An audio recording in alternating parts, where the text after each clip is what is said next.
மலையில் இயங்கிக் கொண்டிருக்கும் தருமபுரி மாவட்ட பழங்குடியினர் நலத்துறையின் மூலமாக இயங்கும் பழங்குடியினர் உண்டு உறவிட பள்ளிகளில் செயல்படும் விடுதி மற்றும் தருமபுரி மாவட்டத்தில் இயங்கி வரும் கல்லூரி விடுதி மற்றும் ஐடிஐ விடுதிகளில் பயிலும் மாணவர்களுக்கு பழங்குடியினர் நலத்துறை மூலம் வழங்கக்கூடிய வாழ்வாதார உரிமையான உணவுத் தொகையை முறையாக செலவிட வேண்டி இன்று தருமபுரி மாவட்டம் டவுன் பிஎஸ்என் அலுவலகம் முன்பு சிறப்பாக மாபெரும் கண்டன ஆர்ப்பாட்டம் நடைபெற்றுக் கொண்டிருக்கிறது. இந்த கண்டன ஆர்ப்பாட்டத்திற்கு தலைமையேற்று வழிநடத்தி கொண்டிருக்கும் தலைமை தா பெருமாள் ஐயா அவர்களுக்கும், கோ ரங்கநாதன் உழவர் பாசறை தருமபுரி மாவட்ட தலைவர் ஐயா அவர்களுக்கும், அண்ணாமலை மாநில இளைஞர் செயலாளர் ஐயா அவர்களுக்கும், சின்னத்தம்பி மாநில மகளிர் மாநில இளைஞர் பாசறை தலைவர் ஐயா அவர்களுக்கும் மற்றும் பச்சைமலை, போதமலை, சித்தேரிமலை, வத்தல்மலை, கொல்லிமலை ஆகிய மலைகளிலிருந்து இந்த மாபெரும் கண்டன ஆர்ப்பாட்டத்தில் கலந்து கொண்டிருக்கும் மாவட்ட மன்றிய மற்றும் ஒன்றிய கிளைக்கழக பொறுப்பாளர்களுக்கும், இந்த கூட்டத்தில் சிறப்பாக கண்டன உரையாற்றிய உழைப்பாளர் இயக்கத்தினுடைய ஒருங்கிணைப்பாளர் கண்ணனை அவர்களுக்கும், இந்த கூட்டத்திற்கு கலந்து கொண்டு கண்டன உரையாற்ற வந்திருக்கும் நாம் தமிழர் கட்சியினுடைய துறையூர் சட்டமன்ற தொகுதி முன்னாள் செயலாளர் சுரேஷ் குமார் ஐயா அவர்களுக்கும், நான் சார்ந்த தமிழ் தேசிய மலைநாடு மக்கள் கட்சியின் சார்பாக நிறுவன தலைவராகிய நான் சார்பாக தருமபுரி மாவட்டத்தினுடைய வாழ்குடி பெருங்குடி மக்களுக்கும், மீடியம் மற்றும் காவல்துறை பிரஸ் அனைவருக்கும் காலை வணக்கத்தை தெரிவித்துக் கொள்கிறேன். மக்களே, தமிழ்நாட்டிலேயே மிக பின்தங்கிய மாவட்டம் தருமபுரி மாவட்டம் என்று சொல்லிதான் தமிழக அரசாணையிலே இருக்கு தருமபுரி மாவட்டம்.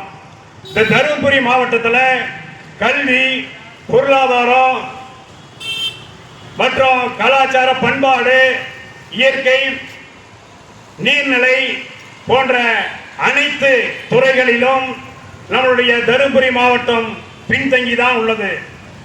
அரசு இயக்கக்கூடிய ஐஏஎஸ், ஐஏபிஎஸ், ஐபிஎஸ் போன்ற அதிகாரிகள் இந்த அரசியல் வாதிகளோடு கைகோர்த்துக் கொண்டு இந்த தருமபுரி மாவட்டத்தினுடைய மக்களுடைய வாழ்வாதாரம் மேம்பட செயல்படுவதே இல்லை. இந்த ஐஏஎஸ், ஐபிஎஸ் போன்ற ஐஏபிஎஸ் அதிகாரிகள், தோட்டக்கலை, வேளாண்மை துறை போன்ற அதிகாரிகள் வெட்கக்கேடாக இருக்கிறது. இன்னைக்கு தமிழ்நாட்டில் தருமபுரி மாவட்டம் கல்வியில பின்தங்கி இருக்கு, அரசியலிலே பின்தங்கி இருக்கு. அது அந்த அரசியலையும் அந்த மக்களுடைய வாழ்வாதார உரிமையை பறிபோவதற்கு வழிகாட்டியாக இருக்க வேண்டியவர்கள் யார் என்றால் தருமபுரி மாவட்டத்தினுடைய 48 துறைகளுக்கும் மேல் உள்ள துறைகளை கண்காணிப்பதற்கு தலைமை தாங்கி வழிநடத்தி கொண்டிருக்கும் மாவட்ட ஆட்சித்தலைவர் தான் அதுக்கு பொறுப்பேற்க வேண்டும். இந்த தருமபுரி மாவட்டம் பின்தங்கி இருப்பதற்கு தமிழகத்தை ஆண்டு கொண்டிருக்கும், தமிழக அரசை ஆண்டு கொண்டிருக்கும் முதலமைச்சர் தான் இது பொறுப்பேற்க வேண்டும். இன்று தமிழகத்தில் பழங்குடியினர் ஒரு நலத்துறை இருக்கு, வெக்கங்கிட்ட துறை இருக்கு. தமிழ்நாட்டில் ஆதி திராவிட நலத்துறை மூலமாக இயங்கக்கூடிய பழங்குடியினர் நலத்துறை. இந்த பழங்குடியினர் நலத்துறை என்ன செய்யுதுன்னா, தமிழ்நாட்டில் பழங்குடியினர் நலத்துறையினுடைய பள்ளிகளில் இயங்கக்கூடிய, கல்லூரிகளில் இயங்கக்கூடிய, ஐடிஐயில் இயங்கக்கூடிய விடுதிகள், பழங்குடியினர் நலத்துறை மூலமாக இயங்கக்கூடிய விடுதிகள் 372 விடுதிகள் இருக்கிறது தமிழ்நாட்டில்.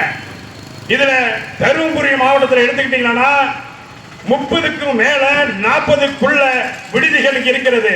தருமபுரி மாவட்டத்தில் பழங்குடி நலத்துறை மூலமாக இந்த பழங்குடி நலத்துறை மூலமாக இயங்கக்கூடிய பள்ளி, கல்லூரி, ITI விடுதிகளில் காப்பாளர்கள் என்ன செய்யறாங்கன்னா, இந்த விடுதியில தங்கி பயிலுற மாணவர்களுக்கு உணவுக்காக மத்திய மாநில அரசு மூலமாக பள்ளி துறையின் மூலமாக இயங்கக்கூடிய கல்லூரி மாணவர்களுக்கு மாதம் ரூ.1000 வழங்குது. கல்லூரி IT மூலமாக இயங்கக்கூடிய விடுதி மாணவர்களுக்கு 1500 ரூபாய் மாதம் வழங்குகிறது மத்திய மாநில அரசு மூலமாக. இந்த நிதியினை இந்த பள்ளியினுடைய காப்பாளர்கள் அந்த குழந்தைகளுக்கு இந்த 1400 ரூபாயில வழங்கக்கூடிய நிதியில ஒரு நாளைக்கு காலையில என்ன வழங்கணும், மதியானம் என்ன வழங்கணும், இரவு என்ன வழங்கணும் அந்த மாணவர்களுக்கு என்று சொல்லி ஆதி திராவிடர் மற்றும் பழங்குடியினர் நலத்துறை மூலமாக அரசாணை 9 படி வெளியிட்டிருக்கு.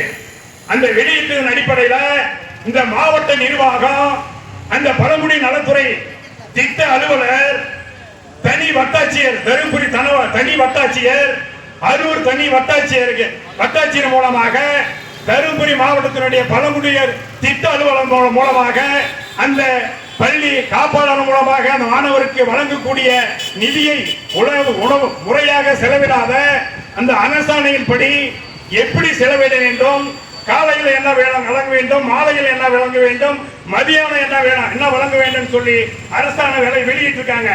ஆனா இந்த அரசாணைய எந்த பள்ளியிலுமே யாருமே கடைபிடிக்கிறது இல்லை. அந்த பள்ளி நிர்வாகத்தின் முன்பு இந்த அரசாணைய பள்ளிக்கு முன்பு இந்த அரசாணைய ஒட்டி வைக்கணும். அந்த தகவல் பலகையில எந்த காப்பாளருமே இதை செய்யறதில்லை.